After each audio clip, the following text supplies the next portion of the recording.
I'm Dan Mangus. I'm the Vice President of Growth and Development here at Senior Marketing Specialist, and we have the opportunity to work with agents and agencies across the country as they move through different transitions of their career. One of them is retirement. And when somebody is contemplating something as large as retirement and life-changing as that, there's always areas that a person needs to look at and ask themselves tough questions. We look at three primary pillars for individuals. One is organizational and all the things that are related to your agency and running your agency. One is financial. What can you expect? Where do the finances come in? Are you going to have enough to be able to retire, and how can you set the stage for that?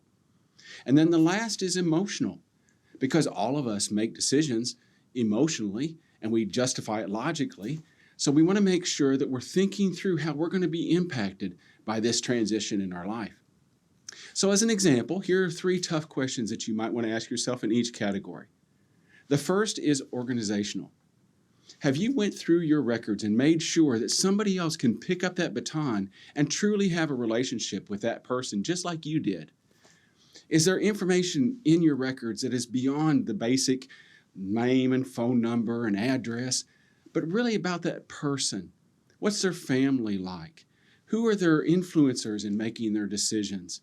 So that that person that comes in and takes over that relationship for you can actually do that on a personal level, just like you did. The second is financial. Do you have realistic expectations of what your block of business is actually worth? Keep in mind that the buyer is going to be looking at the future and future earnings.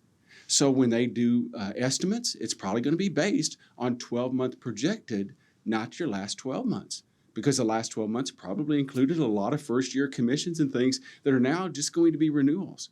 So be realistic about your expectations. And then the last is emotional. How are you going to feel when you let go and let somebody else take over that block of business for you and those client relationships for you? Are you going to be comfortable when you run into them at Walmart or some other place?